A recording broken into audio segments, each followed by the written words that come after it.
सौरभ मुझे होस्ट बना दो जिससे मैं अपनी स्क्रीन शेयर कर जस्ट अ सकूं। सेकंड, रिकॉर्डिंग स्टार्ट हो गई है, बस जस्ट अ सेकंड, मैं तुम्हारा ही नाम सर्च करके होस्ट करा just. Vandit sir, yes ma'am. excuse me, Vandit sir. Yes ma'am.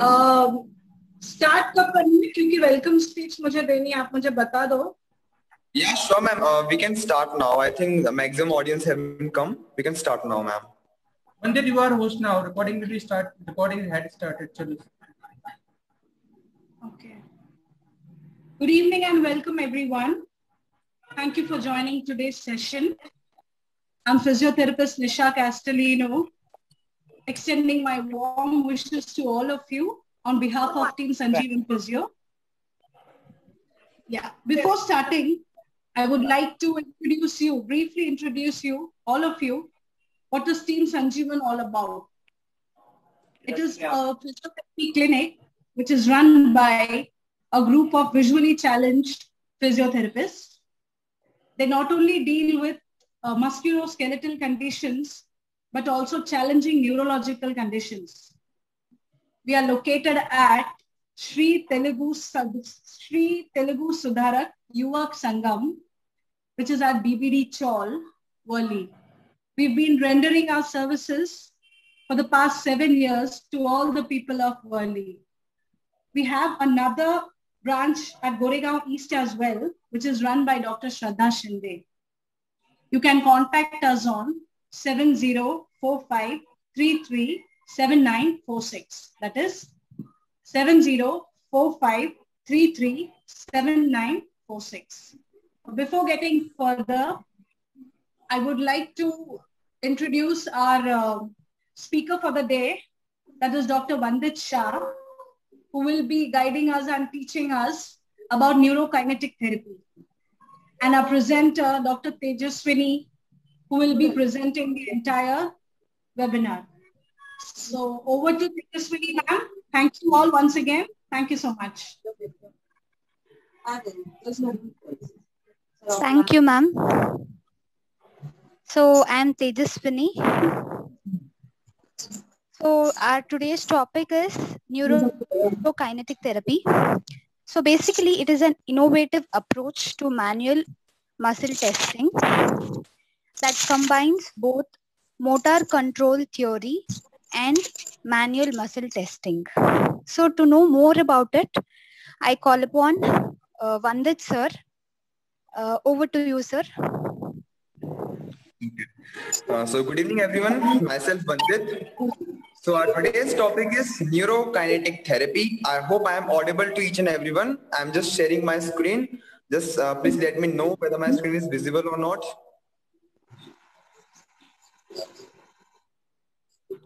Is yes, my screen visible? Okay. So I'll go to only, okay? Yes. I request everyone to please mute your mic. Okay so neurokinetic therapy, देखिए मैंने poster में ही लिखा था कि neurokinetic therapy the missing link. इससे हमें यह समझ में आता है कि कोई ना कोई लिंक ऐसी है जो मिस कर रही है, तो बस इसी लिंक को हम ढूंढेंगे।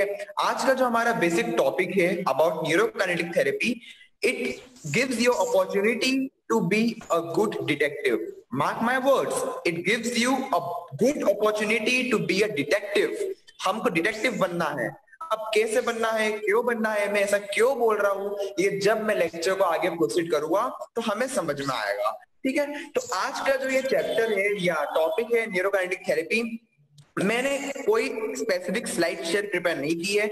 मैंने सिर्फ एक सिंगल लाइन में बस एक हेडिंग लिखी है जिसको मैं एक्सप्लेन करूंगा। सो मैं चाहता हूं कि बस आप लोग मुझे ध्यान से सुने और जो भी मैं बोल रहा हूं उसे इमेजिन करें, क्योंकि at the end of the topic एक इतनी प्यारी चीज हमारे हाथ लगने वाली है जिससे अगर हमने हमारे पेशेंट्स पे अप्लाई करना चालू कर दिया तो उसे ठीक करने से हमें कोई नहीं रोक सकता है। ठीक है, तो बिल्कुल ध्यान से सुनिएगा, it's a request. So neurokinetic therapy ये कुछ नहीं, ये बल्कि आपका एमएमटी है। तो आप लोग सोचोगे कि यार एमएमटी तो हम लोग पढ़ के आ चुके हैं, कितना इजी था। बट अभी तक हमने एमएमटी को एज अ डायग्नोस्टिक अप्रोच देखा था। हम एमएमटी क्यों यूज करते थे? हम लोग एमएमटी यूज करते थे मसल की स्ट्रेंथ को चेक करने के लिए कि कौन सी मसल वीक है, कौन सी मसल टाइट है।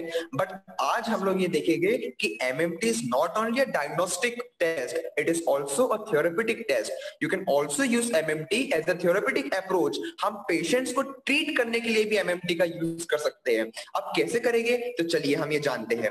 तो initially neurokinetic therapy presents the MMT, और इस एमएमटी का यूज करके हम लोग हमारे बॉडी माइंड कॉम्प्लेक्स को स्टिमुलेट करेंगे, जिससे कि हम हमारे पेशेंट्स की इंजुरी, उनकी स्ट्रेस और उनका पेन को कम करने में हेल्प करेंगे। ठीक है, तो neurokinetic therapy is the use of MMT, is a creative use of MMT. मुझे ऐसा बोलना चाहिए कि it is a creative use of MMT.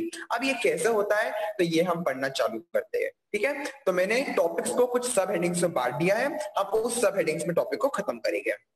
पहली सब हेडिंग जैसे कि आप लोग देख पा रहे हो, प्रीफेस। ठीक है, मैं चाहता हूं कि आप लोग बस सुनो मुझे, और जो मैं बोल रहा हूं मेरे वर्ड्स को कैच करके उसे इमेजिन करना है। ठीक है, preface, an introduction to the origin of neurokinetic therapy.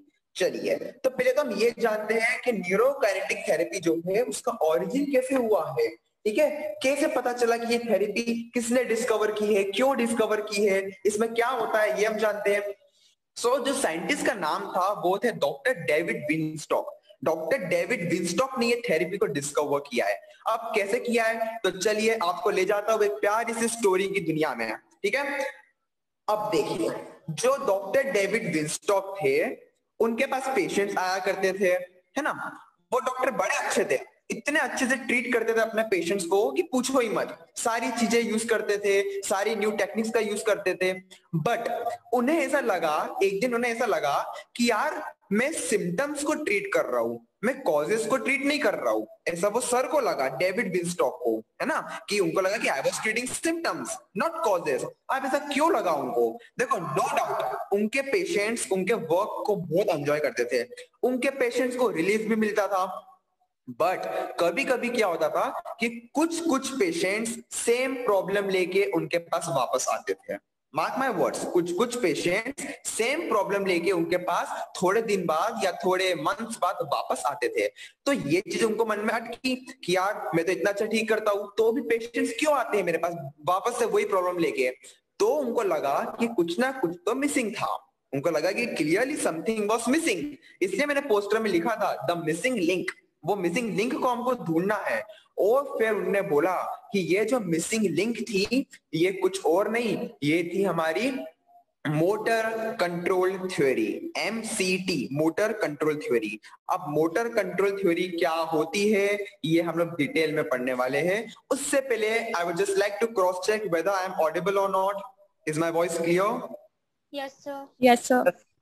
Okay, तो ये था ओरिजिन। इस तरीके से एनटीटी का ओरिजिन हुआ था डेविड विंस्टॉक के कारण। ठीक है, क्योंकि उनको मन में वो मतलब एक तरीके से बोलो तो भा नहीं रहा था कि पेशेंट्स वापस क्यों आ रहे हैं मेरे पास, मैं उनको इतने से ठीक करता हूँ। ठीक है, तो उन्होंने बोला कि जो मिसिंग लिंक थी ये थी मोटर कंट्रोल थ्योरी। अब हम जानेंगे कि मोटर कंट्रोल थ्योरी क्या होती है और ये कैसे वर्क करती है। तो इसके लिए चलो हम लोग एक सेकंड स्टोरी चालू करते हैं आज की, और वो है who can use this manual. ठीक है, एनकेटी थेरेपी को कौन कौन यूज कर सकता है? तो बिल्कुल भी इसमें ऐसा कुछ नहीं है, सब लोग यूज कर सकते हैं। जो भी मेडिकल फील्ड में है, जो भी जिनका वर्क इससे रिलेटेड है वो लोग यूज कर सकते हैं। जैसे कि massage therapist, physiotherapist, occupational therapist, जो लोग पिलाटे ट्रेनर्स होते हैं। हम सभी ने सुना है कि पिलाटेस आजकल बहुत चल रही है ना, मसल एनर्जी टेक्निक्स होती है ये मसल को स्टिमुलेट करने के लिए। तो पिलाटेस के जो ट्रेनर्स होते हैं वो इनका यूज कर सकते हैं, पर्सनल ट्रेनर्स इनका यूज करते हैं, जिम वगैरह में इनका यूज किया जाता है। और जो कायरोप्रैक्टर्स होते हैं, जो लोग कायरोप्रैक्टिक करते हैं, हम देखते हैं ना high velocity thrust, high velocity manipulation, तो वो लोग भी इसका यूज करते हैं। ठीक है, तो ओवरऑल एक वाइड वैरायटी ऑफ पीपल इसको यूज करते हैं इस थ्योरी को। अब नेक्स्ट जो है वो है व्हाई यूज दिस मैनुअल। इस मैनुअल को यूज क्यों करना है? तो इस मैनुअल को यूज इसलिए करना है क्योंकि देखिए, सुनिएगा ध्यान से, जब भी हम मसल टेस्टिंग करते हैं, whenever you perform MMT on a patient, आप ये चेक करते हो कि उसकी जो मसल है, पेशेंट की जो मसल है वो वीक है या स्ट्रांग है। दो ही हमारे पास दो ही रास्ते हैं, या तो वीक होगी या तो स्ट्रांग होगी, ये हमें MMT से पता चल जाएगा। बट इसको देखना जरूरी इसलिए है क्योंकि देखो कितनी प्यारी लाइन कही गई है कि जब भी कोई मसल वीक होती है बॉडी में, जब भी कोई मसल बॉडी में वीक होती है तो कोई ना कोई दूसरी मसल टाइट जरूर होने वाली है। ये जो एक लाइन है ना, ये आज का पूरा टॉपिक है। मैं इसी चीज को घुमा घुमा के आपको एक्सप्लेन कर करके कंसेप्ट्स को लाके इसको हम डिटेल में पढ़ने वाले हैं। बट एज अ होल अगर मैं कंक्लूसिव लाइन बोलूं तो वो यही है कि whenever one muscle in the body is weak, there is some or the other muscle in the body which is definitely strong। अब वो स्ट्रॉन्ग क्यों हुई इसका हम आगे थ्योरी पढ़ेंगे, इसको जानना जरूरी है, तभी हम हमारे पेशेंट्स को अच्छे से ट्रीट कर पाएंगे। ठीक है, तो एनकेटी बस इसी चीज के ऊपर वर्क करती है। अगर मैं और एक लाइन में बोलूं तो NKT works on the principles of compensation. हम ये पढ़ने वाले हैं कि बॉडी में किस तरीके से चीजें एक दूसरे को कंपनसेट करती है। ठीक है, पूरा टॉपिक जो है वो कंपनसेशन के ऊपर, मसल कंपनसेशन के ऊपर बेस्ड है। तो इसे पढ़ने के लिए मैं आपको एक अलग स्लाइड में जाना चाहता हूं और वो है थ्योरेटिकल बेसिस ऑफ एनकेटी। अब हम लोग चलो डिटेल में पढ़ना चालू करते हैं कि थ्योरेटिकल बेसिस क्या है एनकेटी का, ये कैसे वर्क करती है। तो देखो हमने ऊपर वाली साइड में क्या बताया था मैंने कि एनकेटी जो है वो मोटर कंट्रोल थ्योरी के ऊपर वर्क करती है। यहाँ तक कि डेविड विंस्टॉक ने क्या कहा था कि वो मिसिंग लिंक क्या थी, वो थी मोटर कंट्रोल थ्योरी। तो पहले तो हम ये जानते हैं कि मोटर कंट्रोल थ्योरी क्या होती है। ठीक है, तो एक होता है मोटर कंट्रोल सेंटर, ये आई होप कि सभी ने सुना होगा, मोटर कंट्रोल सेंटर जो कि हमारी सारी मोटर एक्टिविटीज को कंट्रोल करता है। चलो मैं पूछना चाहता हूं, चलो पूछता नहीं मैं बता देता हूं कि एमसीसी जो होता है, मोटर कंट्रोल सेंटर जो हमारा होता है, ये होता है हमारे सेरिबेलम में, ये प्रेजेंट होता है हमारे सेरिबेलम में। अब सेरिबेलम में ये प्रेजेंट होता है, ये क्या करता है, ये इंफॉर्मेशन को रिसीव करता है किस चीज से, हमारे लिम्बिक सिस्टम से। चीजों को समझने की कोशिश करिएगा। मोटर कंट्रोल सेंटर जो कि हमारे सेरिबेलम में सिचुएटेड है, उसके पास इंफॉर्मेशन आती है। अब इंफॉर्मेशन किस चीज की आती है ये मैं बताता हूं अभी, और कहां से आती है, तो वो आती है लिम्बिक सिस्टम से। अब इसके लिए मैं एक बढ़िया सी स्टोरी बताता हूं, चलिए। फॉर एग्जाम्पल हमको एक कुकी खाना है, कुकी, ठीक है। चलो कुकी का एग्जांपल मैं थोड़ी देर के बाद लेता हूं। अभी ये जानो कि जो हमारा लिम्बिक सिस्टम होता है, लिम्बिक सिस्टम एक इंफॉर्मेशन कैरी करता है। वो इंफॉर्मेशन को मैं शॉर्ट फॉर्म में बोलता हूं fill my needs. Fill my needs मतलब मेरी जरूरतों को पूरी करो। अब मैं वो एग्जांपल देता हूं, समझो आप लोगों को कुकी खाना है। मुझे पता है बहुत लोगों के मुंह में पानी आ गया होगा कुकी सुन के बट हम लोग अभी पढ़ लेते हैं, ठीक है। कुकी खाना है हमको, तो हमारे मन में ख्याल आया कि यार बहुत टेस्टी लग रहा है, कबर्ड के ऊपर रखी हुई है, हमें कुकी खाना है। तो ये जो थॉट आया हमारे माइंड में कि फिल माय नीड्स, ये थॉट किसने जनरेट किया, ये जनरेट किया हमारे लिम्बिक सिस्टम ने। ठीक है, लिम्बिक सिस्टम ने ये थॉट जनरेट किया कि मुझे कुकी खानी है। अब कुकी खाने के लिए वहां तक पहुंचना जरूरी है, उसको उठाना जरूरी है। तो टेक दिस रूट मतलब कि इस रूट से जाओ और उसको उठाओ। ये कौन देता है, ये हमारा सेरिब्रल कॉर्टेक्स देता है। सभी को पता होगा कि सेरिब्रल कॉर्टेक्स जो होता है ब्रेन में, वो ऑर्डर देता है कि टेक दिस रूट, है ना, इस रूट से जाओ। अब डू इट कौन करेगा उस चीज को, डू इट का ऑर्डर कौन देगा, आपकी स्पाइन देगी। डू इट का ऑर्डर कौन देगा, आपकी स्पाइन देगी। स्पाइन बोलेगी कि भैया करो इसको। और डूइंग इट मतलब इसको कर कौन रहा है, हमारी मसल्स। मतलब देखो चीजों को समझने की कोशिश करिएगा। सबसे पहला था मोटर कंट्रोल सेंटर सेरिबेलम में, उसको इंफॉर्मेशन दी लिम्बिक सिस्टम में कि फिल माय नीड्स। फिर वो इंफॉर्मेशन सेरिब्रल कॉर्टेक्स ने क्या दी कि टेक दिस रूट। फिर इंफॉर्मेशन स्पाइन के पास पहुंची, स्पाइन ने क्या बोला कि डू इट, इसको करो। और फिर वो इंफॉर्मेशन पहुंची मसल के पास, और मसल ने क्या किया, डूइंग इट, उस चीज को कैरी आउट किया। और आपके हाथ में कुकी आ गई, आपने कुकी खा ली। तो ये एक प्यारी सी छोटी सी स्टोरी थी कुकी की। तो ये स्टोरी बताने का मोटिव ये था कि हम समझ पाए कि मोटर कंट्रोल सेंटर क्या होता है, वो कैसे काम करता है, वो कैसे इंफॉर्मेशन को पास आउट करता है from one thing to another thing. ठीक है, इस हिसाब से। अब एक इंपॉर्टेंट लाइन जो मैं बोलना चाह रहा हूं, तो बिल्कुल ध्यान से सुनिएगा। The MCC which stands for motor control center is stimulated by a muscle or a functional failure। Yes, हम अब तक सुनते आ रहे हैं कि failure leads to success। Failure से ही सक्सेस मिलती है। ये हम ऐसे ही सुनते नहीं आ रहे, इसको हम इस चीज से रिलेट करते हैं कि आप जितनी बार फेल होगे उतनी बार आप सक्सेस की तरफ एक कदम आपका बढ़ते जाएगा। वो कैसे बढ़ेगा इसको अब हम समझते हैं। अब देखिए, एक छोटा सा बच्चा होता है, उसको चलना है पर वो बहुत छोटा है, वो चल नहीं पा रहा है। वो क्या करता है, वो बहुत बार चलने की कोशिश करता है, वो बहुत बार अनसक्सेसफुल अटेम्प्ट्स मारता है, खड़े होता है गिरता है, खड़े होता है गिरता है, बट एक टाइम ऐसा आता है कि वो खड़ा हो जाता है। आपने कभी सोचा ऐसा क्यों होता है कि बच्चा इतने बार गिरने के बाद फिर एकदम से चलना क्यों सीख जाता है? क्योंकि जब वो गिरता है तो वो गिरना क्या है, वो उसके लिए एक फेलियर है, वो बच्चे के लिए एक फेलियर है। और every time the baby fails to stand, उसका जो एमसीसी है माने कि मोटर कंट्रोल सेंटर जो उसका है वो लाइट अप हो जाता है, स्टिमुलेट हो जाता है। तो इस समय क्या समझ में आता है कि जब भी हम फेलियर करते हैं, जब भी हम कुछ चीज गलत करते हैं, तो हमारा जो एमसीसी सेंटर है वो स्टिमुलेट हो रहा है, वो लाइट अप हो रहा है और एक नई चीज सीखने के लिए रेडी हो जा रहा है। ठीक है, तो एमसीसी को हमको नई चीज सिखानी है और नई चीज सिखाने के लिए आपको गलत चीज का यूज करना पड़ेगा। अब वो कैसे करेंगे ये हम आगे धीरे धीरे पढ़ेंगे। ठीक है, अभी के लिए ये एक बच्चे की स्टोरी मैंने आप लोगों को बताई जिससे कि हम समझ पाए कि बच्चा किस तरीके से चलना सीख पाता है, किस तरीके से एमसीसी हमारा काम करता है। ठीक है, अब हम और एक एग्जांपल लेते हैं। आज मैं बहुत एग्जांपल्स देने वाला हूं क्योंकि जितने एग्जांपल्स दूंगा उतना अच्छा हमको समझ में आएगा। चलो हम लोग और एक एग्जांपल लेते हैं विप्लेश इंजुरी का। आई होप हम सभी लोग वाकिफ है कि व्हाट इज विप्लेश इंजुरी, जो कार ड्राइवर्स को होती है। तो विप्लेश इंजुरी में हम जब पेशेंट्स को ट्रीट करते हैं तो बहुत कॉमनली हमने ये नोटिस किया है कि जो नेक के एक्सटेंसर्स होते हैं, जो नेक के एक्सटेंसर मसल्स होती है वो बहुत ज्यादा टाइट हो जाती है, बहुत ज्यादा पेनफुल हो जाती है। ये बहुत कॉमन कंप्लेंट है, 99% पेशेंट्स में आपको ये मिलती है। इन केस ऑफ विप्लेश इंजुरी आपको नेक एक्सटेंसर मसल्स की टाइटनेस मिलती है, पेशेंट को बहुत पेन होता है। आप कितनी भी उसमें मसाज कर लो, डीप फ्रिक्शन मसाज कर लो, आइसटीम टूल्स का यूज कर लो, एमएफआर बॉल्स का यूज कर लो, थेरागन का यूज कर लो, स्ट्रेचिंग कर लो, कोई असर होने वाला नहीं है, या होगा भी तो बहुत कम लेवल पे होगा। पेशेंट को पेन में कोई रिलीफ नहीं मिलेगा। क्यों नहीं मिलेगा? क्योंकि वो जो मसल टाइट हुई है वो क्यों हुई है, हमने स्टार्टिंग में पढ़ा था कि कोई ना कोई दूसरी मसल वीक है। उस वीक मसल को कंपनसेट करने के लिए ये नेक एक्सटेंसर्स हमारी टाइट हुई है। तो अगर हम सिर्फ नेक एक्सटेंसर्स पे ध्यान देंगे तो हमारा पेशेंट ट्रीट होने वाले नहीं है। क्यों? क्योंकि हमको ध्यान नेक एक्सटेंसर्स पे नहीं देना है, वो तो सिम्टम है। हमको ध्यान देना है कॉज पे। और कॉज क्या है? कॉज ये है कि जब भी विप्लेश इंजरी होती है तो आपके नेक फ्लेक्सस वीक हो जाते हैं। मार्क माय वर्ड्स, हमारे जो नेक फ्लेक्सस होते हैं, नेक के फ्लेक्शन करवाने वाली मसल्स, वो वीक हो जाती है, इंजरी को वल्नरेबल हो जाती है। तो बॉडी को लगता है, बॉडी में क्या, जो एमसीसी जो मैंने आपको बताया था, तो एमसीसी जो होता है हमारा, एमसीसी को क्या लगता है कि जो नेक फ्लेक्सस है वो तो वीक हो गए हैं। अब अगर नेक फ्लेक्सस वीक हो गए तो हमारे हेड को अपराइट कौन रखेगा?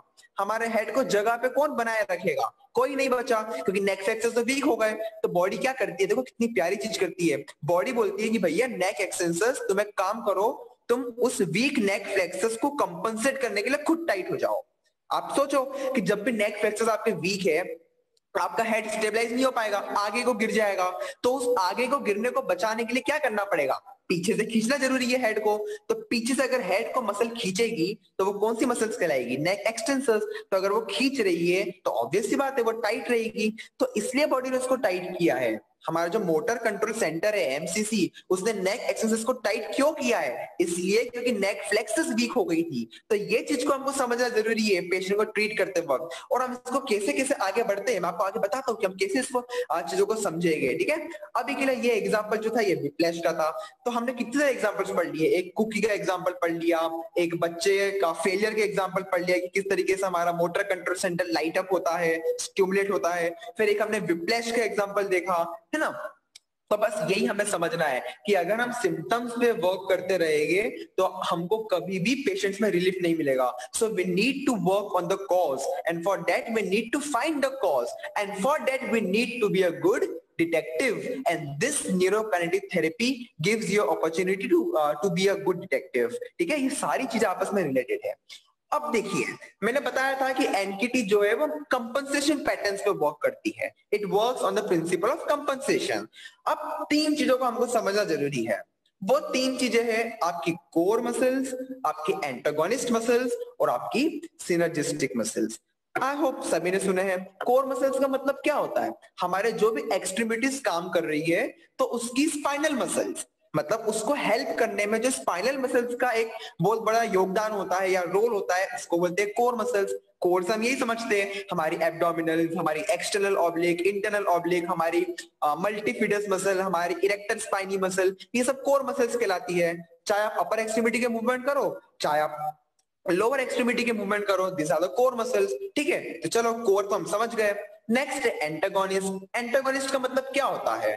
Opposite muscles. अगर मैं बाइसेप्स का फंक्शन करवा रहा हूं तो ट्राइसेप्स क्या हो जाएगी? एंटागोनिस्ट। मतलब कि अपोजिट ग्रुप में जो मसल वर्क करती है उसको एंटागोनिस्ट बोलते हैं। और एक होती है सिनर्जिस्ट। सिनर्जिस्ट का मतलब क्या होता है? हेल्प करने वाली, है ना, जो मसल किसी और मसल को उसके काम करने में हेल्प करती है, एज अ हेल्पर एक्ट करती है, उसको हम सिनर्जिस्टिक मसल बोलते हैं। तो ये तो मीनिंग थे तीनों टर्म्स की, कि कोर का मीनिंग क्या होता है, एंटागोनिस्ट का मीनिंग क्या होता है और सिनर्जिस्ट का मीनिंग क्या होता है। ठीक है, अभी के लिए मीनिंग समझना इंपॉर्टेंट है, क्योंकि आगे जब मैं बढ़ूंगा तो ये मीनिंग ही काम में आने वाले हैं। ठीक है, कि इन तीनों के बीच की रिलेशनशिप कितनी प्यारी होती है ये हमें पता चलेगा, कि आपस में कोर मसल्स, एंटागोनिस्ट मसल और सिनर्जिस्टिक मसल्स किस तरीके से आपस में काम करती है, हमें ये पता चलेगा। ठीक है, तो हाँ, ये चीजें समझने के बाद अब मैं बढ़ता हूं आगे। आगे बढ़ने से पहले, am I audible and clear to everyone? Please let me confirm. Yes, sir. Yes, okay yes. Fine. अब देखिए, हमने कितनी चीजें पढ़ ली है अभी तक। हमने पढ़ लिया कि इंट्रोडक्शन, ये क्यों ओरिजिन हुई थी, फिर हमने पढ़ा था कि कौन कौन इसको यूज कर सकता है, फिर हमने पढ़ा कि इसको कैसे यूज करना है, मतलब सॉरी क्यों यूज करना है। ठीक है, फिर हमने पढ़ा था कि इसका थ्योरेटिकल बेसिस क्या था, जिसमें बहुत सारे एग्जांपल्स के तौर पे इसको पढ़ा था। अब हम पढ़ते हैं how to use this technique. इस टेक्निक को हम यूज कैसे करें, और यही सबसे इंपॉर्टेंट पार्ट है कि इस टेक्निक को यूज कैसे करना है, यही सबसे इंपॉर्टेंट पार्ट है। ठीक है, तो how to use this manual. देखो, हम इसको पढ़ते हैं। मैं आपको लास्ट में एक बहुत अच्छे अच्छे एग्जांपल्स दूंगा, जिससे कि पूरा चैप्टर एक समअप वे में बहुत अच्छे से हमें समझ आ जाएगा। ठीक है, नाउ सबसे पहली बात, इस टेक्निक को यूज करते वक्त ये कुछ नहीं है, आपको एमएमटी ही करना है, बट एक अलग तरीके से। तो जब भी हम एमएमटी करेंगे किसी पेशेंट पे, हम जानते हैं कि एक थेरेपिस्ट के लिए और एक पेशेंट के लिए पोजीशनिंग का एक बहुत इंपॉर्टेंट रोल होता है। अगर हम सही पोजीशन में एमएमटी कर रहे हैं तो हमें रिजल्ट्स अच्छे मिलेंगे, हमें रिकवरी अच्छी मिलेगी। ठीक है, हम नहीं चाहते कि थेरेपिस्ट पे या फिर पेशेंट पे एबनॉर्मल स्ट्रेन पड़े, एबनॉर्मल इम्बैलेंसेस हो, हम ये बिल्कुल नहीं चाहते। इसलिए correct positioning is always important. ठीक है, अब जब भी हम एमएमटी करते हैं, हम सभी को पता है कि एमएमटी जब भी हम करते हैं, हम तीन टाइप के प्रेशर्स का यूज करते हैं। एक होता है लाइट प्रेशर, एक होता है मीडियम प्रेशर और एक होता है हैवी प्रेशर। अब देखना, इन तीनों प्रेशर्स का कितना इंपॉर्टेंट रोल होता है। लाइट प्रेशर से क्या समझ में आता है हमें, कि बिल्कुल मिनिमम फोर्स लगाने वाले हैं हम, 1 या 2 सेकंड के लिए, सिर्फ ये चेक करने के लिए कि पेशेंट का न्यूरल पाथवे अवेलेबल है कि नहीं, पेशेंट रिस्पॉन्ड कर रहा है या नहीं। हम एक चीज को समझे कि हम एकदम से जाके जब भी एमएमटी करते हैं तो हम एकदम से हैवी प्रेशर या मीडियम प्रेशर हमें नहीं लगाना चाहिए। You have to always start with a light pressure. Always first check the patient कि उसके न्यूरल पाथवे एक्टिवेटेड है क्या, वो आपके प्रेशर को रिस्पॉन्ड कर रहा है क्या। तो इसको चेक करने के लिए हमको लाइट प्रेशर लगाना पड़ता है। एक बार हमें पता चल गया कि हाँ पेशेंट रिस्पॉन्ड कर रहा है, फिर हम बढ़ते हैं मीडियम प्रेशर की तरफ। मीडियम प्रेशर में हम थोड़ा सा ज्यादा फोर्स लगाएंगे 1 से 2 सेकंड के लिए। तो इससे हमें क्या पता चलेगा, इससे हमें पता चलेगा कि पेशेंट की मसल की स्ट्रेंथ कितनी है, पेशेंट की मसल वीक है या स्ट्रांग है। ठीक है, तो ये आपका मेन एमएमटी हो गया, स्ट्रेंथ चेक करने के लिए मीडियम प्रेशर। और एक होता है हैवी प्रेशर। हैवी प्रेशर का मतलब क्या होता है कि आप 5 से 10 सेकंड तक ये प्रेशर लगा के रखते हो। आप इतना हैवी प्रेशर लगा रहे हो तो उसका रीजन क्या हो सकता है, वो होता है स्टेमिना चेक करने के लिए, कि ठीक है भैया पेशेंट रिस्पॉन्ड भी कर रहा है, पेशेंट की स्ट्रेंथ भी अच्छी है, बट हम अब इंटरेस्टेड है कि उसका स्टेमिना कितना है, वो कितने देर तक आपके इस प्रेशर को होल्ड कर सकता है, उसका एंड्योरेंस कितना है। ठीक है, तो इस चीज को चेक करने के लिए हम लोग हैवी प्रेशर लगाते हैं। तो ये चीज समझना जरूरी थी कि हमको एमएमटी में हमेशा 3 प्रेशर्स लगाने पड़ेंगे, लाइट, मीडियम और हैवी। ठीक है, हमेशा चालू लाइट प्रेशर से करो, फिर धीरे धीरे मीडियम पे बढ़ो और धीरे धीरे हैवी पे बढ़ो। इस तरीके से हमको धीरे धीरे चीजों को प्रोग्रेस करना है। ठीक है, जिससे कि हम नॉर्मल एमएमटी करते हैं। अब हम समझते हैं कि कोर मसल्स, एंटागोनिस्ट मसल्स और सिनर्जिस्टिक मसल्स आपस में कैसे वर्क करती है। अब हमारा पूरा मेन आर्टिकल आ चुका है। देखो, अब हम देखेंगे कि एनकेटी थेरेपी जो है वो कैसे वर्क करती है। सबसे पहले हम पकड़ते हैं कोर को, कोर मसल्स को। मैं बता चुका हूं कोर मसल्स क्या होती है। अब कोर का मतलब होता है ब्रेसिंग, मेरे वर्ड्स को ध्यान से सुनिएगा, bracing of spinal muscles when the extremities are week.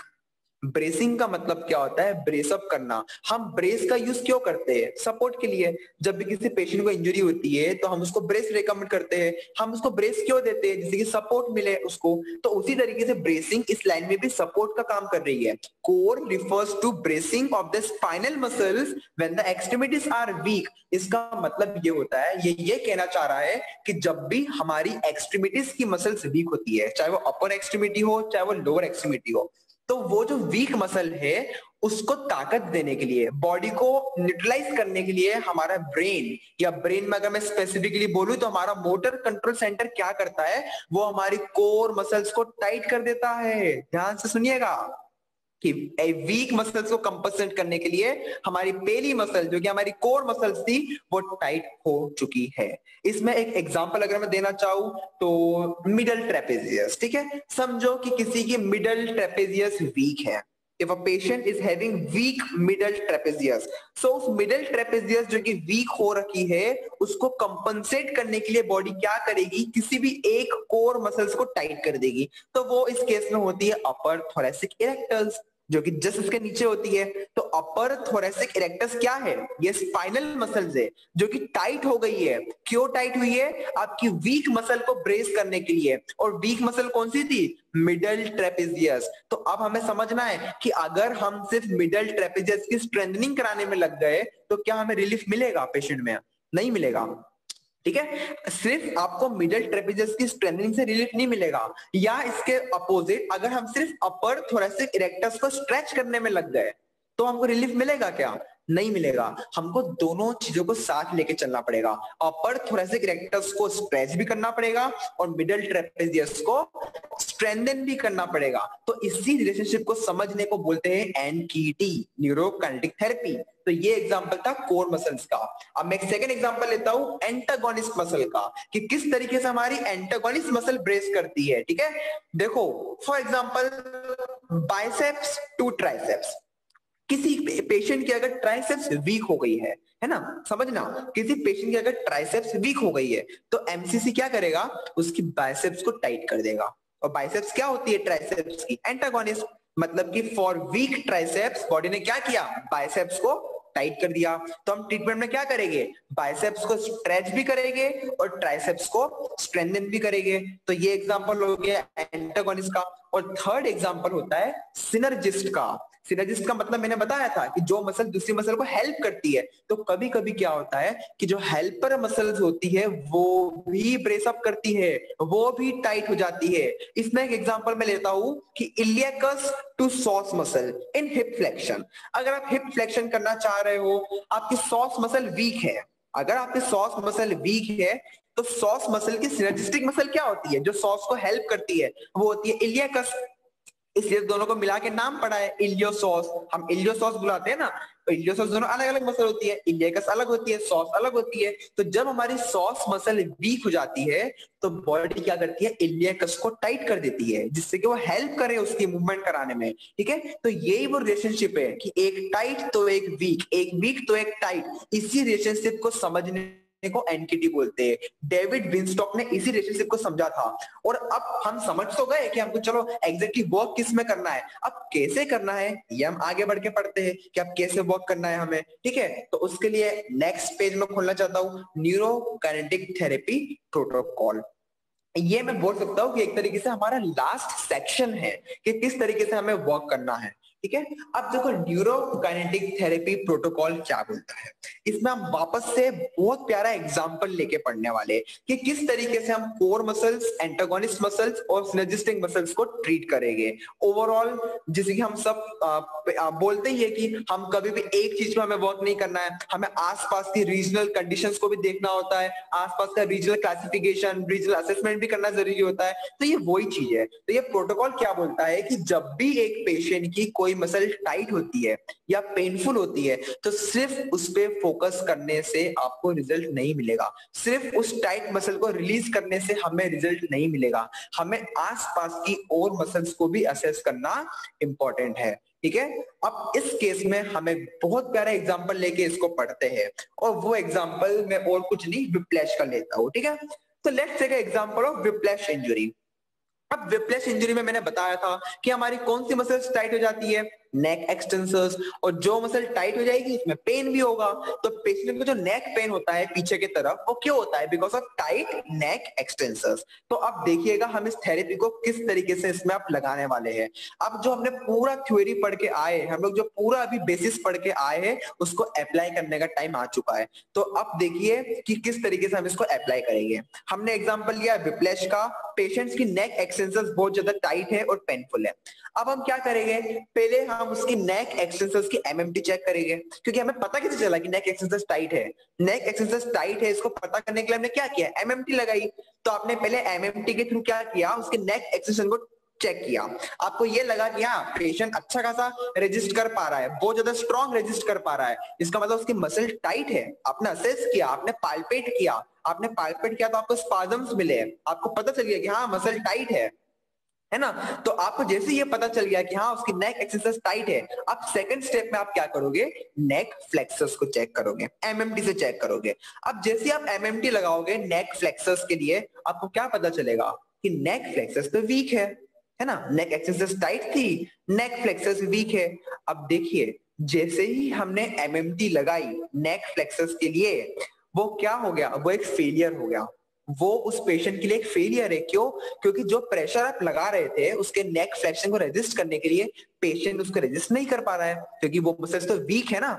तो वो फेलियर हो गया पेशेंट के लिए। और मैं बता चुका हूं कि जब भी बॉडी एक फेलियर को डिटेक्ट करती है तो बॉडी का जो एमसीसी होता है वो क्या हो जाता है, स्टिमुलेट हो जाता है, लाइट अप हो जाता है। ज्यादा देर के लिए नहीं, केवल 30 से लेके 60 सेकेंड्स के लिए, ओनली फॉर 1 मिनट वो लाइट अप रहेगा।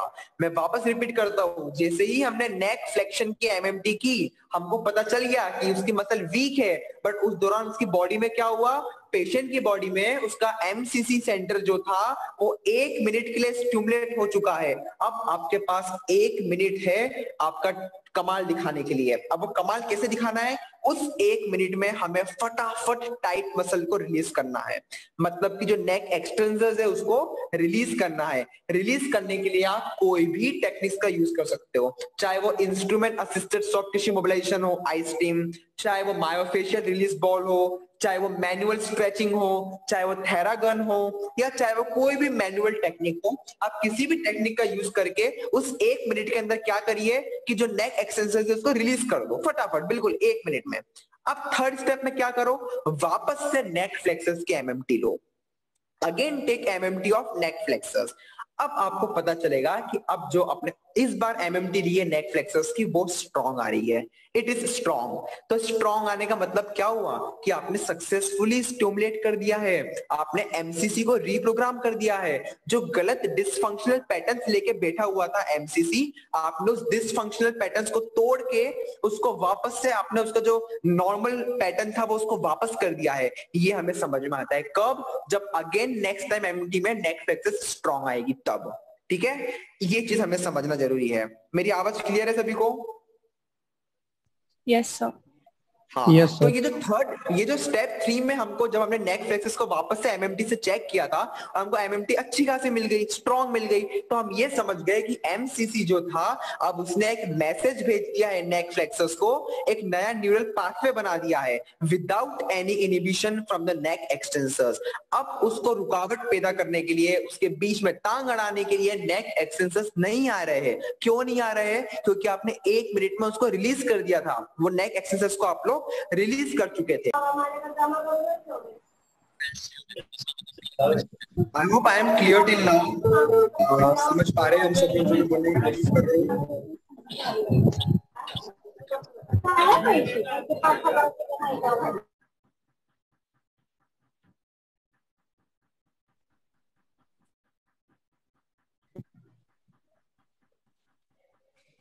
I hope I am clear till now. Yes, sir.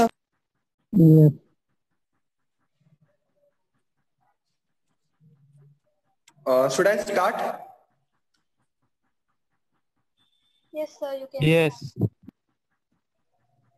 Okay, I hope everyone is back. So I'm just sharing my screen again.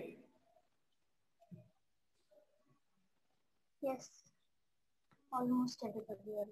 Okay so I would like to repeat myself. हम वापस से मैं repeat कर देता हूँ। हम लोगों ने विप्लैश का एग्जांपल लिया था। हमने फर्स्ट क्या किया कि नेक एक्सटेंसर्स की एमएमटी निकाली। हमें पता चला कि नेक एक्सटेंसर्स टाइट थे। अब हमने क्या किया, नेक फ्लेक्सस की एमएमटी करी। हमें पता चल गया कि नेक फ्लेक्सस वीक है। पर जैसे ही हमने एमएमटी करी, जो हमारा एमसीसी था वो स्टिमुलेट हो गया। अब वो स्टिमुलेट कब तक रहेगा, 1 मिनट तक। तो हमारे पास 1 मिनट है टाइट मसल को रिलीज करने के लिए। अब जैसे ही हमने नेक एक्सटेंसर्स को रिलीज कर दिया और हमने वापस से रिटेस्ट किया, नेक फ्लेक्सस की वापस से एमएमटी करी, तो हमें ये पता चला कि इस बार तो स्ट्रॉन्ग आ गई एमएमटी। इसका मतलब क्या था कि हम एमसीसी को स्टिमुलेट कर चुके हैं, हम उसको रिप्रोग्राम कर चुके हैं। जो गलत पैटर्न्स वो लेके बैठ चुका था, वो पैटर्न्स को हमने वापस से रिप्रोग्राम कर दिया है। सिंपल वर्ड्स में अगर मैं और बोलूं तो जो पहले आपके नेक एक्सटेंसर्स जो टाइट हो रखे थे, जो कि एक तरीके से आपको इनहिबिशन दे रहे थे नेक फ्लेक्सर्स को, अब वो इनहिबिशन बिल्कुल भी नहीं है। क्यों?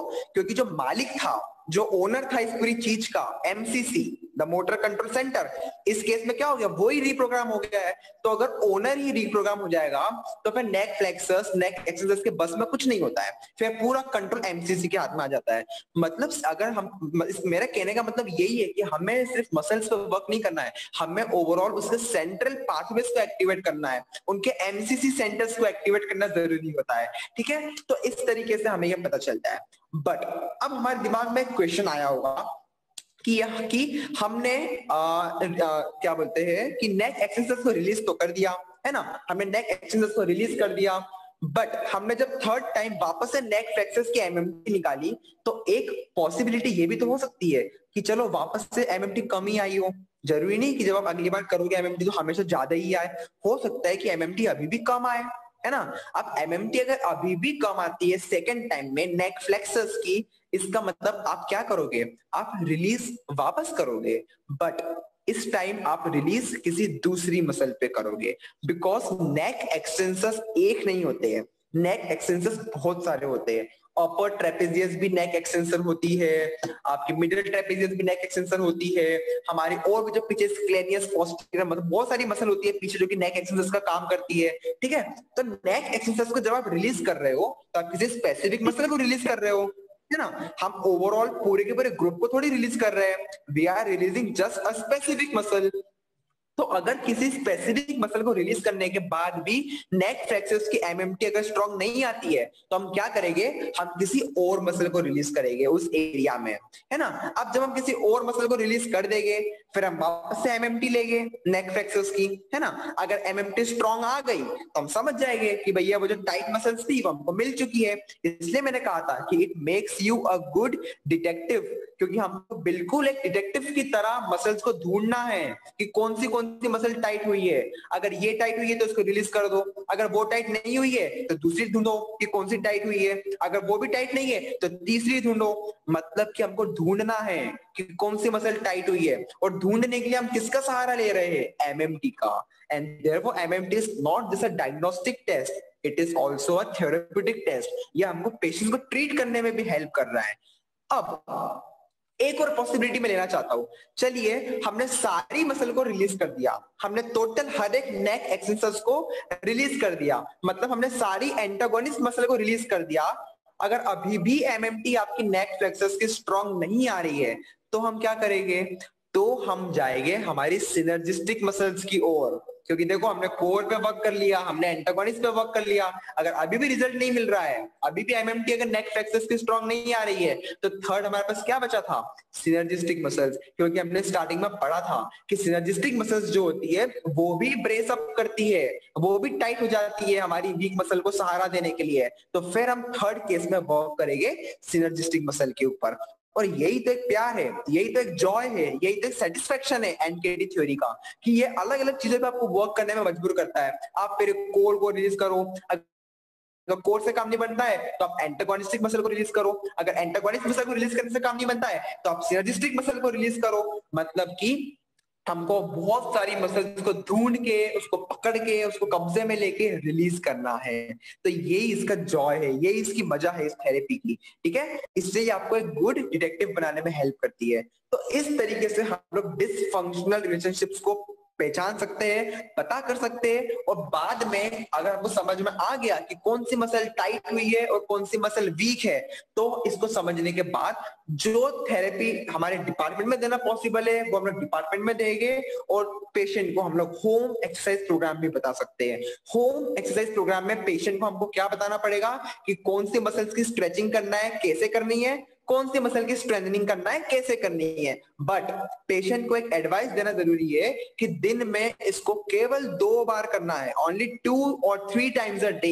इसको ज्यादा बार इसलिए नहीं करना है क्योंकि हम एमसीसी को थकाना नहीं चाहते हैं। अगर आपका एमसीसी थक गया, बर्न आउट हो गया, तो थकने के बाद वो नई चीजें सीखेगा नहीं, क्योंकि वो तो थक गया है। तो वो क्या करेगा, वो उसी डिसफंक्शनल पैटर्न्स को बनाते रहेगा, उसको ही रिक्रिएट करते रहेगा। तो पेशेंट को रिलीज नहीं मिलेगा, उसको पेन रिलीफ नहीं मिलेगा। इसलिए एडवाइस देना क्या जरूरी है कि only 2 or 3 times a day.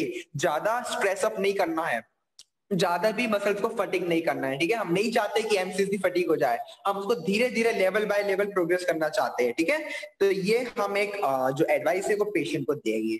तो ये था पूरा थ्योरी। अगर मैं पूरी थ्योरी को केवल 1 या 2 लाइन में सम अप करूं तो मैं केवल इतना कहना चाहता हूं कि whenever there is a weak muscle in the body tries to compensate it by making some other muscle tight. The other muscle can be core muscle, it can be antagonist muscle, or it can be synergistic muscle. So we have to find these muscles, exactly which muscle is tight.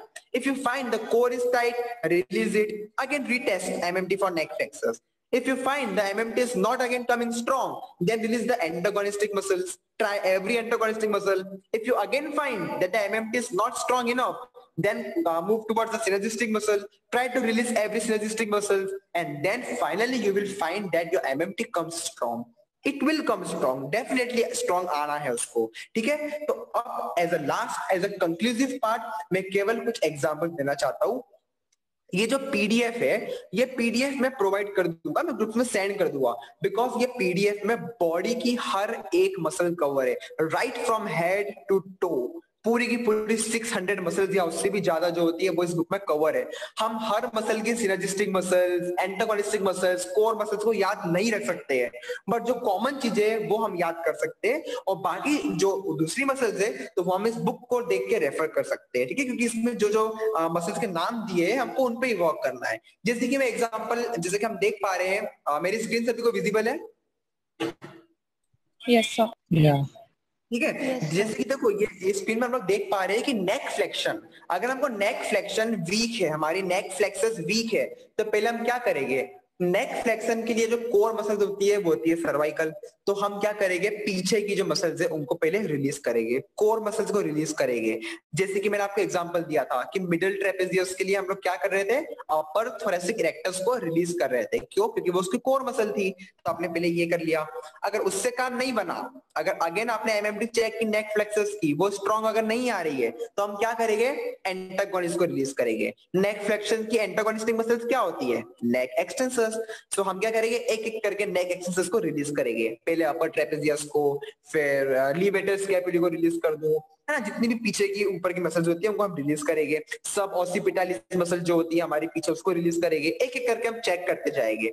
अगर तो भी नेक plexus की MMT strong नहीं आ रही है, तो हम क्या करेंगे, सिनर्जिस्टिक मसल्स को रिलीज करेंगे।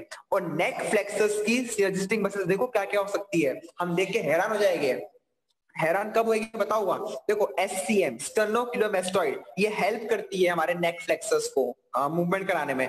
तो SCM की टाइटनेस हमको मिल सकती है, तो हमको SCM को रिलीज करना पड़ सकता है। अगर SCM को रिलीज करने से भी स्ट्रेंथ अगर नहीं बढ़ती है नेक फ्लेक्सर्स की, तो हम लॉन्गिस्मस कोलाई को रिलीज करेंगे। उससे भी नहीं बनती है तो हम एब्डोमिनल्स को रिलीज करेंगे। देखिए मतलब पेशेंट तो हमें एक तरीके से पागल समझेगा। पेशेंट बोलेगा क्या मेरा नेक फ्लेक्सर वीक है, मुझे सर में प्रॉब्लम है, और डॉक्टर साहब तो हमारे एब्डोमिनल्स को रिलीज कर रहे हैं, ऐसा क्यों?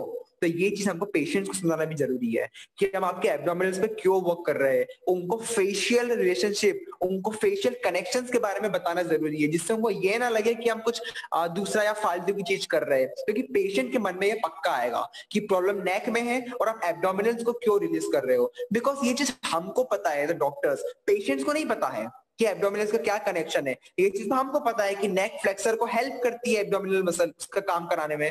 तो बॉडी क्या करती है कि नेक फ्लेक्सर वीक हो गई है तो चलो हम एब्डोमिनल्स को टाइट कर देते हैं। तो उस टाइट एब्डोमिनल्स को रिलीज करना जरूरी है। या फिर हिप फ्लेक्सस को भी रिलीज करना जरूरी है। हिप फ्लेक्सस को भी आपको रिलीज करना पड़ेगा। देख रहे हैं हम लोग कि किस तरीके से नेक फ्लेक्शन को इंप्रूव करने के लिए हमको हिप फ्लेक्सस तक बढ़ना पड़ा, हिप फ्लेक्सस तक को हमको रिलीज करना पड़ा। तो यही वो टेबल है, जरा जैसे टेबल है हर मसल्स के लिए जो हमें पता होना चाहिए, जिसके लिए बुक है। I will send a PDF, ठीक है। तो इस हिसाब से हम इन सारी मसल्स पे एक एक करके वर्क करेंगे। एक दूसरा एग्जाम्पल हम लोग ले लेते हैं, एक लोअर एक्सट्रीमिटी का एग्जांपल ले लेते हैं हम लोग, जैसे कि ग्लूटियस मैक्सिमस। ग्लूटियस मैक्सिमस का काम हम सभी लोगों को पता है, हिप में एक्सटेंशन। अब कभी किसी की ग्लूटियस मैक्सिमस वीक है, हमने MMT लगाई और किसी की ग्लूटियस मैक्सिमस वीक है, तो हम क्या करेंगे, उस वीक मसल के लिए कोई ना कोई टाइट मसल भी होगी, तो पहले हम हमारी लंबर मसल्स को रिलीज करेंगे। लंबर में क्या क्या मसल्स होती है, इरेक्टर स्पाइनी, है ना, मल्टीफिडस, इन सबको हम रिलीज करेंगे। क्यों? क्योंकि कोर मसल्स भी ब्रेस अप करती है, हमने अभी पढ़ा था। उससे काम नहीं बनता है तो हम क्या करेंगे, एंटागोनिस्ट मसल्स जो कि हिप फ्लेक्सस होने वाली है, हम हिप फ्लेक्सस को रिलीज करेंगे। क्योंकि हमें पता है कि अगर ग्लूटियस मैक्सिमस वीक है तो पक्का हिप फ्लेक्सस जो है बस टाइट होने वाली है, स्ट्रॉन्ग होने वाली है उसको ब्रेस अप करने के लिए, तो हम उसको रिलीज करेंगे। इसके अलावा हम सिनर्जिस्टिक मसल्स को भी रिलीज करेंगे। और ग्लूटियस मैक्सिमस के सिनर्जिस्टिक मसल्स देखो क्या क्या होती है, काफ मसल्स, पॉप्लिटियस जो कि हमारे नी के पीछे होती है, hamstring, lumbar extensors and even neck extensors. मतलब in order to treat gluteus maximus you have to reach till neck extensors, till calf muscle, till popliteus. मतलब ओवरऑल हमको पूरी बॉडी को एज अ होल ट्रीट करना है, ठीक है। नेक extensors की भी हमको इस केस में स्ट्रेचिंग कराना पड़ेगी। तो अगर हम नेक एक्सटेंसर्स की स्ट्रेचिंग कराते हैं तो उसका इफेक्ट हमको मिलेगा ग्लूटियस मैक्सिमस की स्ट्रेंथनिंग पे। हम जब MMT निकालेंगे तो हमको पता चलेगा कि हाँ ग्लूटियस मैक्सिमस की स्ट्रेंथ अब बढ़ चुकी है। तो यही वो रिलेशनशिप है जो कि NKT थ्योरी हमको बताती है, हमको पढ़ाती है, और डेविड विंस्टॉक ने इसको डिस्कवर किया था, इस टाइप की रिलेशनशिप को, कि हमारी पूरी बॉडी किस तरीके से पूरे फेशियल अटैचमेंट से कनेक्टेड है।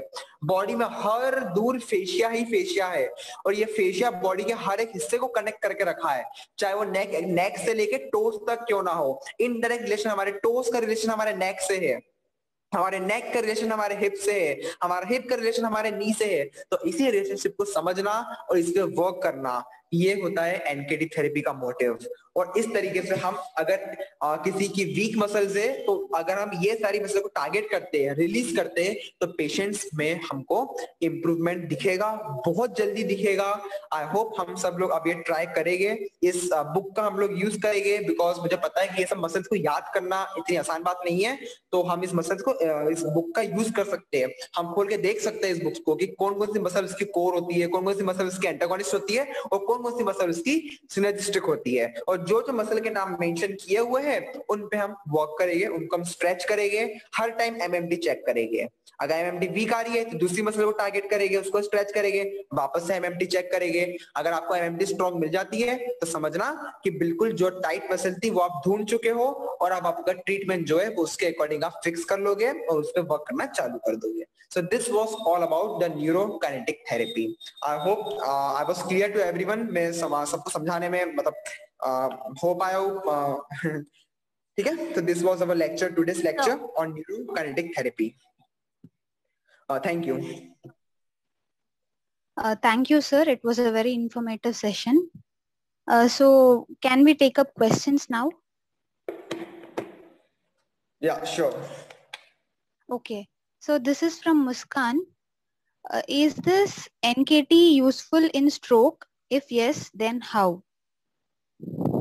Yes, definitely. Because in stroke also हम जानते हैं कि stroke is a human type of lesion. Body में इनिशियली फ्लैसिडिटी होती है, बाद में स्पास्टिसिटी होना चालू होती है बॉडी में, है ना. हम पढ़ते हैं कि स्ट्रोक में सबसे पहले होती है flaccidity, then comes the spastic phase. तो जब भी मतलब में फ्लैसिडिटी थी इनिशियल पीरियड में, तो फ्लैसिडिटी का मतलब क्या था कि हमारी मसल्स वीक थी.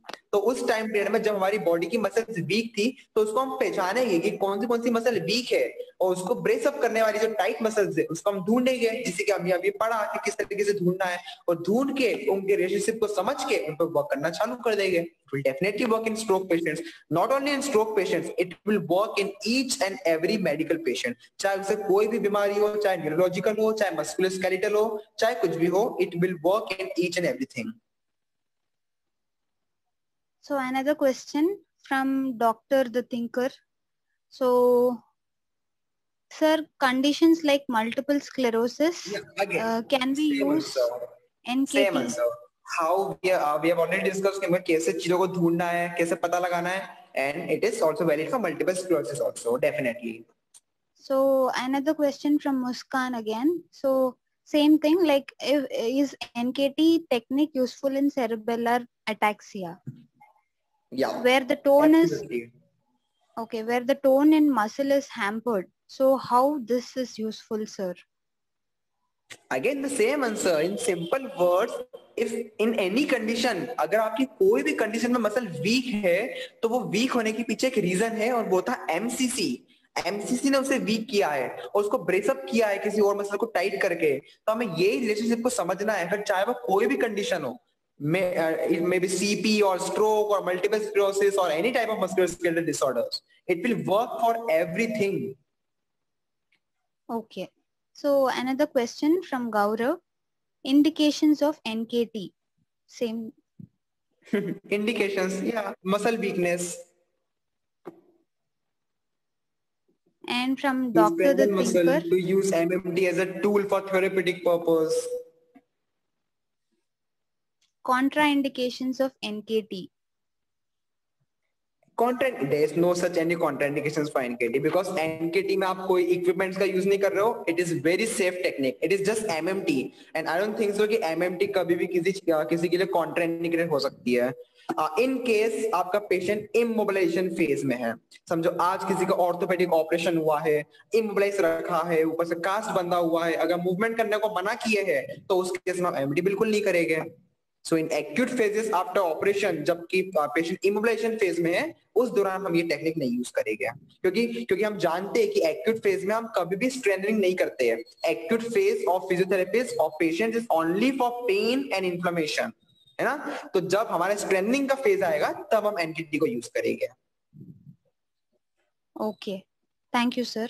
And one more question: is it possible for abdominal muscles to be tight as according to lower cross syndrome? Abdominals are also prone to weak. Yes, first of all, what is lower cross syndrome? हम जानते हैं कि lower cross syndrome is the root और cause for your lumbar lordosis. जब भी lumbar lordosis होती है, तो क्या होता है, हमारी एब्डोमिनल्स वीक हो जाती है और हमारी हिप एक्सटेंसर्स वीक हो जाती है, और उसी वीक को कंपनसेट करने के लिए हमारी लंबर एक्सटेंसर्स और हिप फ्लेक्सस टाइट हो जाती है. यही तो था लोअर क्रॉस सिंड्रोम. तो लोअर क्रॉस सिंड्रोम ये क्यों बना? Because of MCC. एमसीसी को पता चला कि एंटीरियर पेल्विक टिल्ट हुई है. एंटीरियर पेल्विक टिल्ट होने से क्या हुआ है? लंबर लॉर्डोसिस हो गई है. लंबर लॉर्डोसिस क्यों होती है? Because of anterior pelvic tilt. Anterior pelvic tilt क्यों होता है? क्योंकि हमारी दो मसल्स टाइट और दो मसल्स वीक हो जाती है. Abdominals and gluteal muscles are weak and lumbar extensors and hip flexors are tight. तो बिल्कुल सेम इसमें हमको वर्क करना है कि जो वीक है उसको स्ट्रेंथन करना है, जो टाइट है उसको रिलीज करना है. Same NKT therapy. So the PDF will be shared in the groups, I guess. There is a question. Okay. And another question: if results come in 1 minute when MCC is stimulated, what do we do the next? Yes as I said कि जब भी हम MMT करवा रहे हैं किसी week muscle की, तो वो फेलियर है उस पेशेंट के लिए। तो वो फेलियर से क्या हो रहा है कि एमसीसी जो है वो लाइट अप हो जा रहा है। वो लाइट अप इनिशियली सिर्फ 30 सेकंड्स टू 60 सेकंड्स होता है, ओनली फॉर 1 मिनट। तो वो 1 मिनट में हम जो मसल्स टाइट कर रहे हैं वो यही चेक कर रहे हैं।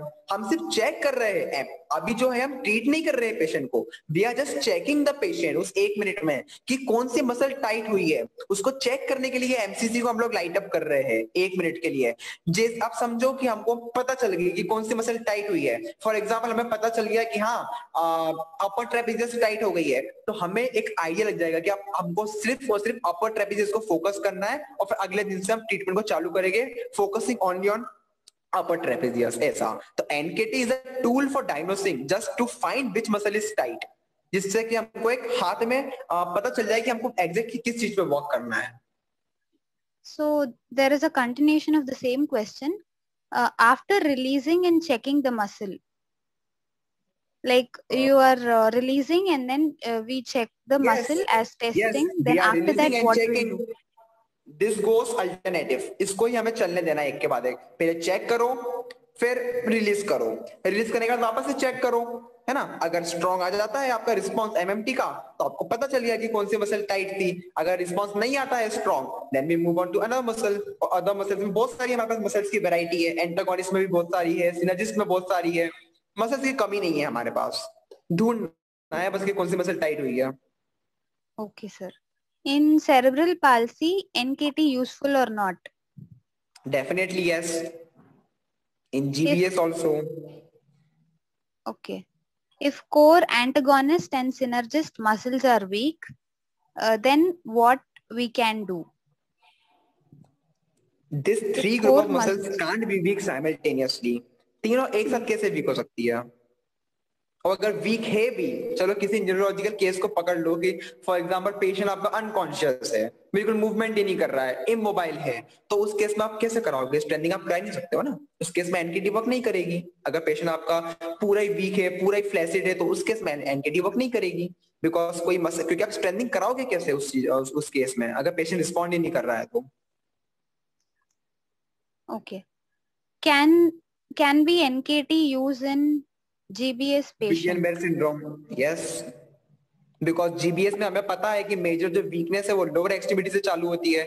जीबीएस की एक खास कैरेक्टरिस्टिक्स यही तो होती है कि GBS always start from foot to head, नीचे से ऊपर चालू होता है। तो वीकनेस चालू होती है नीचे की तरफ, लोअर लिम्ब में ज्यादा वीकनेस मिलती है। तो हमें पता करना पड़ेगा कि लोअर लिम्ब की जो मसल्स है उसके सिनर्जिस्टिक मसल्स, उसकी एंटागोनिस्टिक मसल्स में हम लोग वर्क करना चालू करेंगे। In cerebral palsy, NKT is useful or not? It is useful. Yes. In flaccidity, tone is 0 in both agonist and antagonist. Then which we have to release? No one, क्योंकि हम इसमें release क्यों करेंगे? कोई muscle tight थोड़ी है। फ्लेसिडिटी में आपको टाइटनेस कभी मिलेगी नहीं ना। फ्लेसिडिटी का मतलब ही क्या होता है? Loose, floppy. So in case आपका पेशेंट फ्लॉपी है तो आपको टाइटनेस कभी मिलेगी नहीं, तो आप उसमें क्यों रिलीज करोगे? Okay. So any more questions, participants?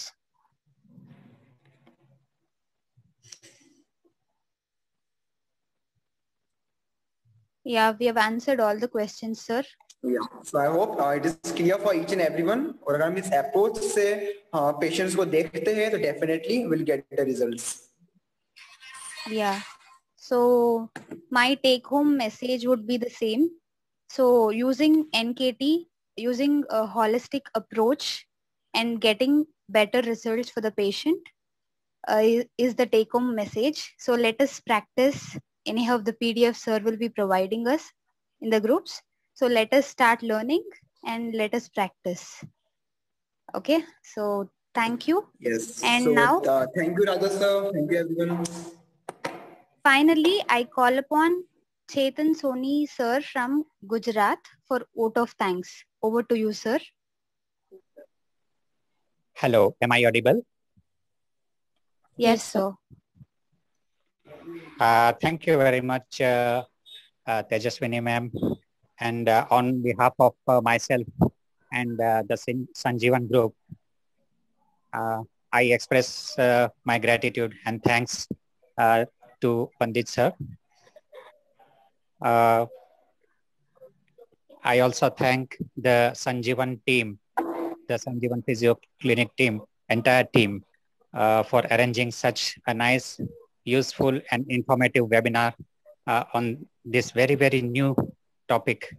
Since we treat many patients with neurological conditions, a large number of patients are treated with neurological conditions next to orthopedic conditions.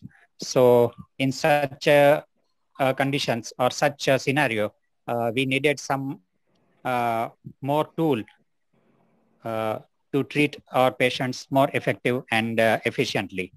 So I thank Arokya sir, Shraddha ma'am, and Tejaswini ma'am for conducting such a nice webinar. And above all, I am thankful to Vandit sir for explaining this complex process in a very, very simplified and understandable manner. Thank you very much. Thank you so much. Thank you, sir. Thanks a lot. And at last, I request all the members to be with us every Sunday.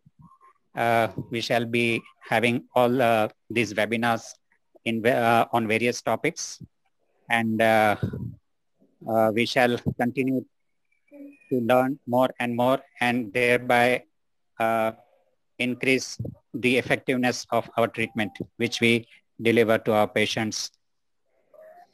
So friends, be with us every Sunday at this time, that is 7 p.m. And hereby we conclude today's webinar. Thank you so much.